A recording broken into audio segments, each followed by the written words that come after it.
So RWBY Volume 8, Chapter 7 is called War, but are we really going to get a war? Wait, what is that formation? I mean, it couldn't get any worse, right? I mean, at least we're getting a war between humans and Grimm. Wait, is that tea? Oh, instead of actually doing something, the protagonists are drinking tea. Well, looks like it's time to take out the trash. Hey, what is going on, everybody? How are you all doing today? I hope you all are having a wonderful and fantastic day today, and if not, hopefully you all will have a better tomorrow.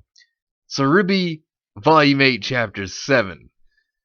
Oh, I love how they call it war, but it basically was just throwing you off, because rather than it being a war, it was nothing but sitting around and drinking tea.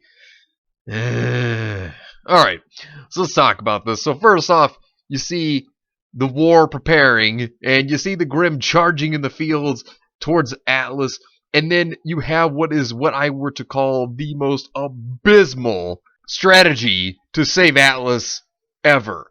I mean, seriously. You know, I already knew that the writers had no idea or understanding of what the military is or how they're actually strategic, but my god, the formation. Why in the hell are soldiers on the front lines when there is a massive Grimm horde coming at them and a giant whale, rather than them being positioned on the wall? They have a wall, but it's paper thin, but they have a wall. You know, you'd think that they would have that to reinforce themselves. No, they don't. And if you watch this, the animation to the scene gives me Volume 5 vibes. It is horrible, and it's just trash. I mean, this scene right here, with all of them just standing in one position, Ironwood was supposed to be prepared for this issue. You'd think they'd all be on the wall. You would think that the ships themselves would be in the front shooting the whale or shooting the Grimm. Nah, forget all that. Just character assassinate Ironwood more than you already have. Make him look like the worst person. Seriously, abysmal. Absolutely abysmal. They could have done that so much better. They clearly don't understand how the military or formation works. They're trash. Also, the Grimm whale. let me just say this.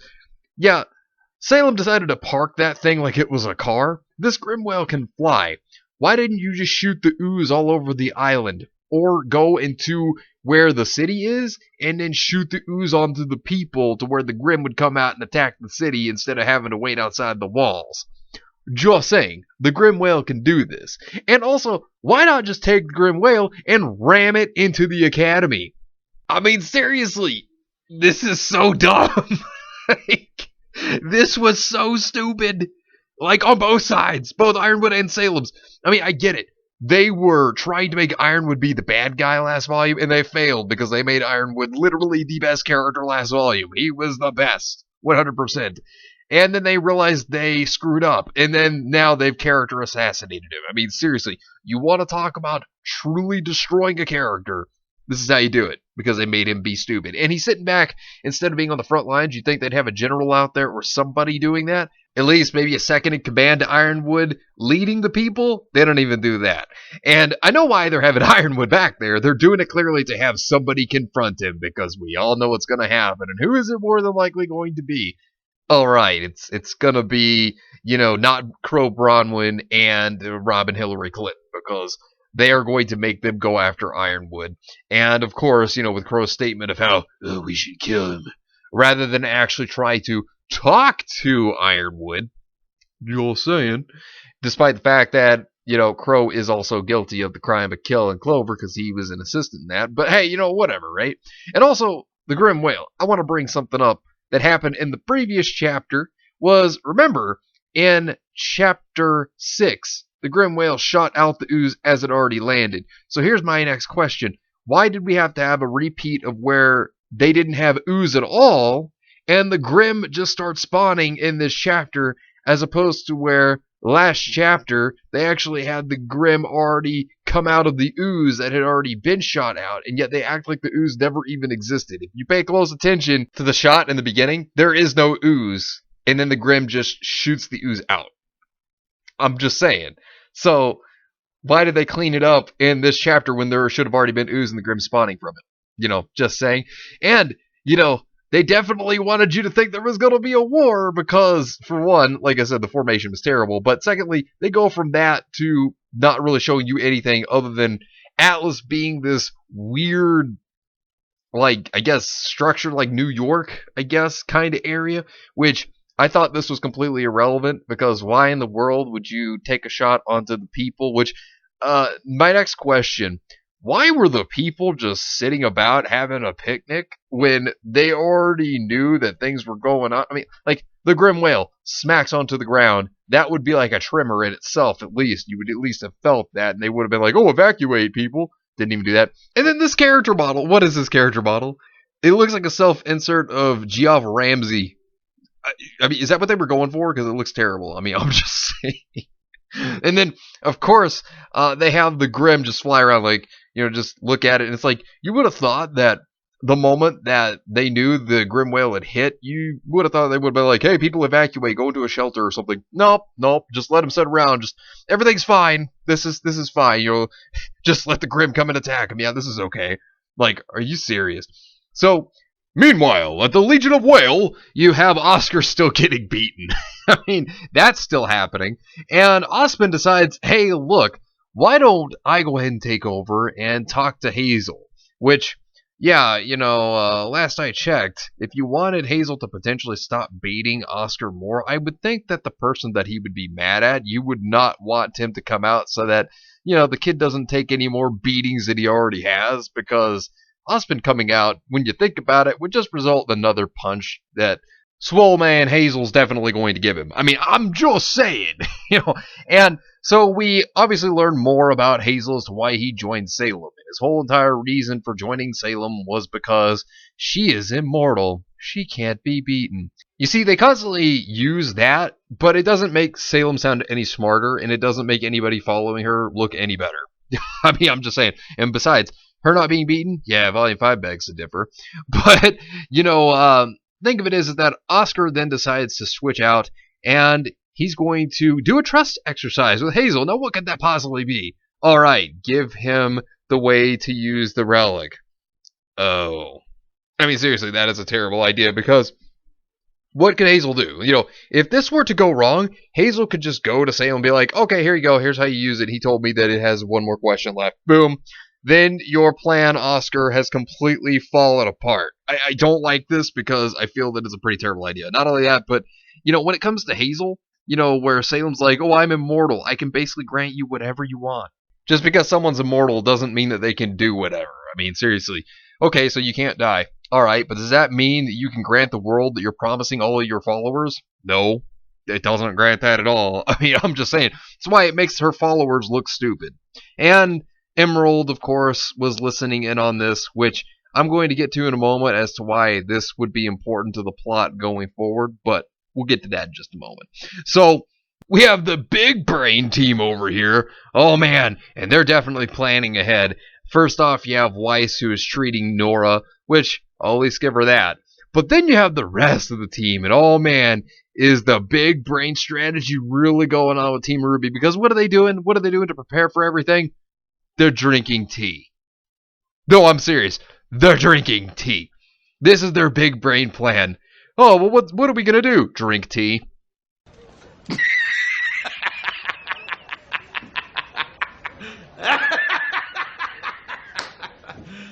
You mean to tell me that your plan to save the world, like, oh, but what can we do? Whatever shall we do? Save the world from the Grim. Oh, drink tea. Seriously, this is fine moment. Like Rooster Teeth themselves, this is like a real version of them. Like they're on fire and they know it, and they're just sitting over here like, yeah, this is fine. This is fine. Like, this is Kiersey Burkhart, as well as the additional writing assistants, Miles Luna. Yep. Whoa. Brilliant writers. You couldn't have picked more incompetent, talentless hacks than them to write this. Oh boy. Man. You want to talk about picking the worst dumbasses possible to write it? Congratulations, you found them. I mean, that's a fact. You couldn't have picked worse people to write that. And then May Marigold comes in. Credit given to her, at least she's the one pointing out that rather than sitting there drinking tea, they actually need to be doing something. So, props to May on that one at least, because what's everybody doing? Sitting down and drinking tea. I mean, with Nora being unconscious, at least one of them could stay with Nora. I'd get that. That would make more sense. But the others, I mean, they're just sitting there drinking tea. They could be going out and doing something. They're drinking tea. I mean, you could have had the useless one, Blake, sit there and actually take care of Nora. And then what you could have done is had Weiss and RWBY actually go out and do something, right? Help the Atlas people? Nah, let them all drink tea. That's fine. Oh, God. The world's burning and they sit there and drink tea. That scene is a complete catastrophe. I hate that scene so much. I hate it. I hate it. I hate it so much. These are the protagonists, and this is what they do. World's burning, and no, they just sit around, drink tea, watch it burn. Yeah, that's fine. Oh, God. I mean, I'll at least give May Marigold something for this scene. At least she was trying to let everybody know that, hey, look, we need to be doing something rather than sitting here. I'll give May Marigold that one. That's what I'll give May Marigold. But at the same time, May Marigold is competing with characters that are very, very bad. So it's not really that hard to be better than them. Just saying. But we do get a bit of depth to May Marigold's character. Now, there are some issues here. While I did like how she was wanting to get them to do something, at the same time, here's where my conflict with May Marigold comes in. Because May Marigold then goes into, wanting to help the people of Mantle. Okay, Grimm are attacking Atlas. They're not attacking Mantle. They haven't shown any evidence this volume of Mantle being attacked by Grimm. The people of Atlas, on the other hand, yes, they're being attacked. But the people of Mantle are not. I don't see why Mantle's so important at this point. Atlas should be their top priority. Just saying. Also, she goes into her whole story of her family and why she hates Atlas, and it's because they didn't accept her for being trans. This scene is very forced, and the reason why this scene is very forced is because it comes out of nowhere. This is the problem with the scene, because there was no build-up to this. It just happened. And it's just completely forced. Let me explain something.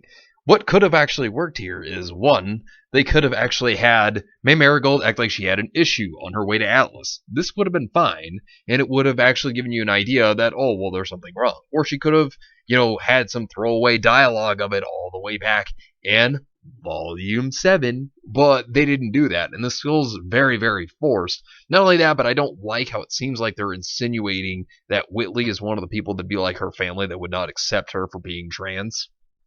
That's also another thing that I did not like about this, because it really felt like they were doing that.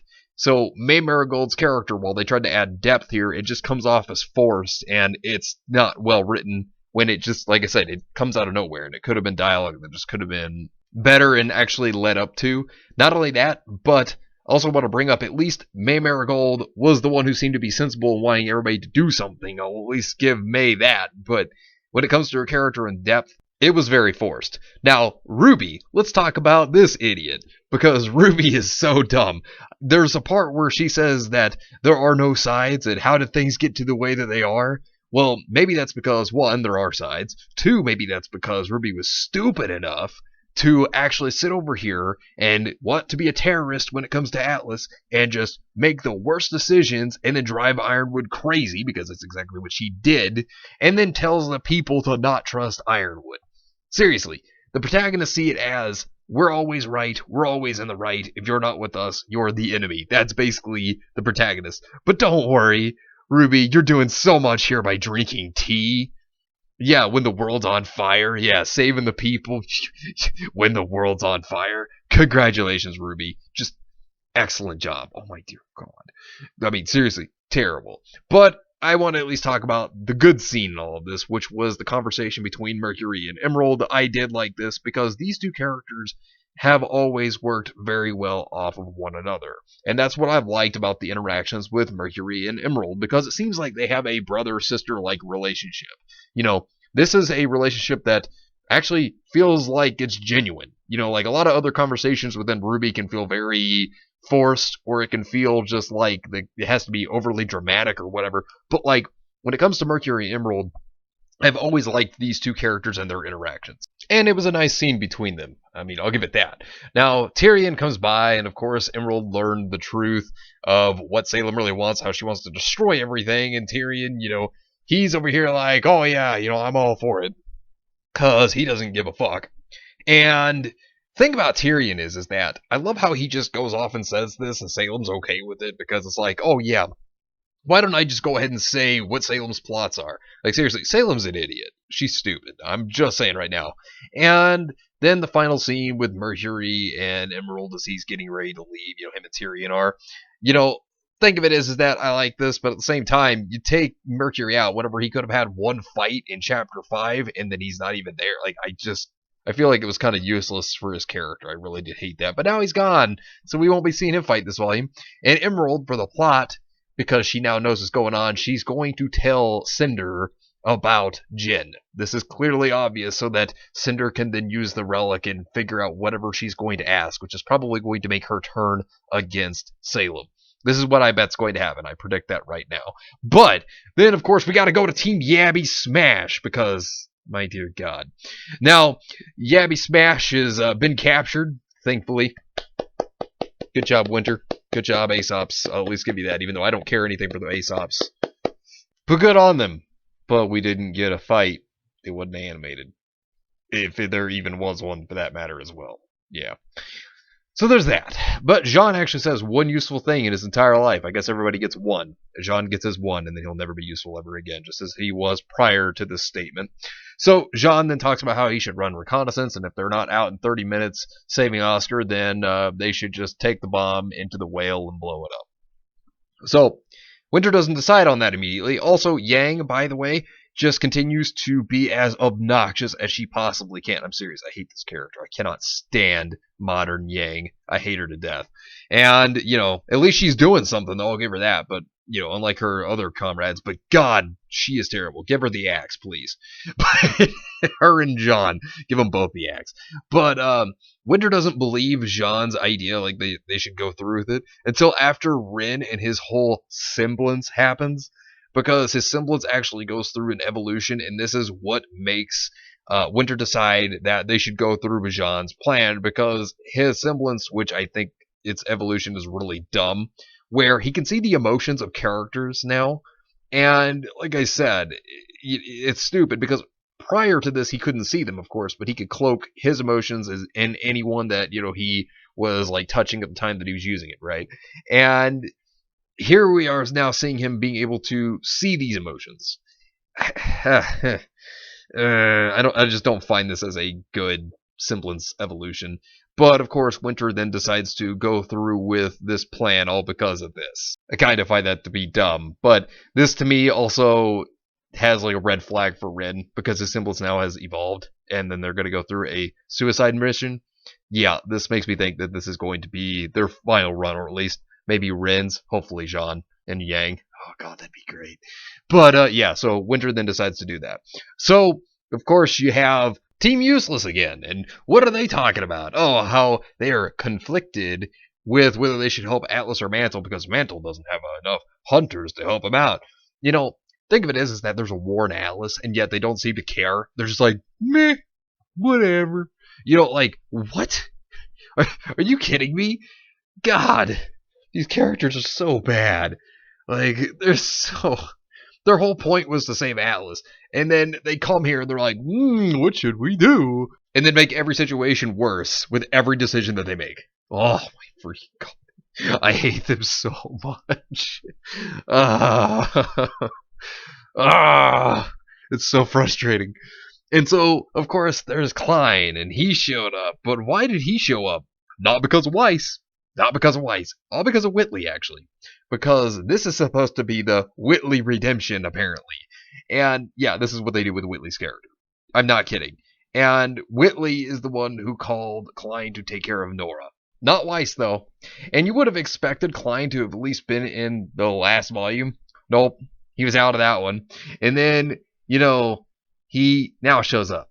Just now. Like, God, it's so bad. And this is basically the redemption for Whitley. And how does Weiss treat Whitley after putting a sword in his face and everything? Oh, no. Now she hugs him. Yep. Now it seems like it's okay. Because Weiss feels like she was in the right. Because they try to point it and she's the one that was in the right the whole time. Like, are you serious? Like, you can definitely tell that Weiss didn't learn anything from what her mother said. Not a single word did she learn from her own mom. Because her mother said that, hey, your brother, he was left behind. He just wanted to, be able to fit in with you in winter. And yeah, no, of course not. How is he treated instead? Yeah, no, he's pushed away even further by Weiss. Like, this is what I mean. This is frustrating as how they treat Whitley. And then they try to act like Weiss was in the right, despite the fact that she put a sword in his face. Yeah. And then Whitley says that, oh, no, I wasn't doing it because of you. And Weiss is like, yep, I know. Oh. And this is how they handle Whitley. Like, I mean, Whitley's a good kid, but God, do I hate how they wrote him. And then conveniently, you see a crater right there at the manor, and it turns out that it's Penny. Yeah, turns out that it was Penny. Despite the fact that you saw her falling in a different direction towards the Arctic, but she somehow lands in front of the Schnee Manor. Yeah, talk about convenience. And then, of course, her talking about how when she was hacked, about, going to the vault. So, yeah, she's currently hacked, obviously, even though she says she's sorry, which this is going to be a ploy that they're going to use to try to make a whole entire, bit of, oh man, suspense later on. Because they're going to make this reveal that she's been hacked. That's what they're gonna do, I guarantee it. So, how did this chapter hold up? Trash. Because the characters sat around and drank tea. They sat around when the world was burning while war was going on. No, let's just question what we should do and drink tea. What kind of writing is this? This is horrible.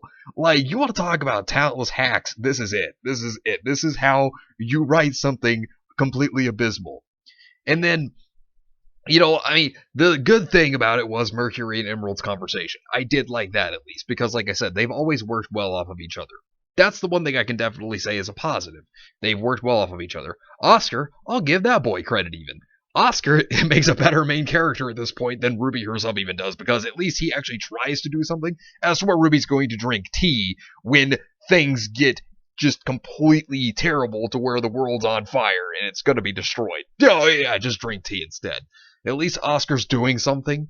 I'll give him credit, despite the fact that I do not like his character. I have to give him credit. I at least like him a bit more than I do Ruby now, because Ruby is this abysmal of a character that she's drinking tea when the world is being just destroyed. At this point, Ruby is more evil than Salem. She is even more evil than Salem. It's so bad. This is why I root for the antagonist way more than I do the protagonist, because the protagonists just always have to be right. They write them to always be right, which that's not fun. That's not interesting. And then, of course, the protagonists just always, have some kind of ass pull to win at this point. And the antagonists just lose unless they're fighting each other. Oh, God, it's so ridiculous. And, they even try to treat the whole Weiss and Whitley situation like Weiss was right the whole time, when that's not true at all, when Whitley was actually the one who was in the right. And, God, it's so bad.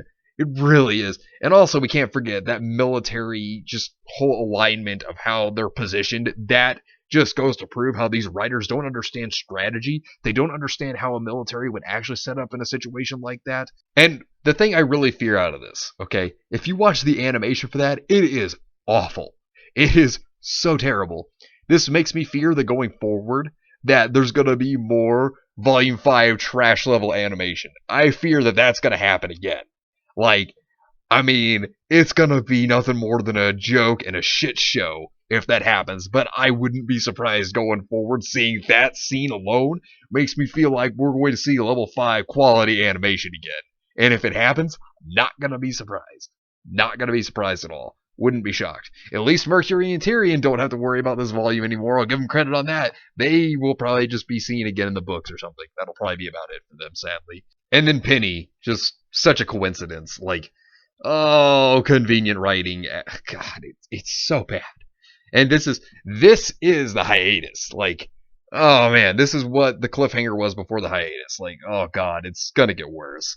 But anyways, let me know what you think about this chapter down below. Subscribe to the channel if you were new here. Make sure you were still subscribed because YouTube is unsubscribing people from all their favorite channels. So make sure you were still subscribed to all your favorite channels. Hit the video with a like and also be sure to share the video on social media. Spread the word and get it out there. It's greatly appreciated and it really helps out the channel a lot. Also, be sure to follow me on Discord. We have a wonderful community there. Not only that, but it will keep you up to date on when the newest videos will be released, as well as any other upcoming events in the near future. So be sure to follow me on Discord. The link is in the description down below. But anyways, I hope you all have yourselves a wonderful and fantastic day today. And remember, if today was not a good day, tomorrow could always be better. Take care of yourselves and everyone around you.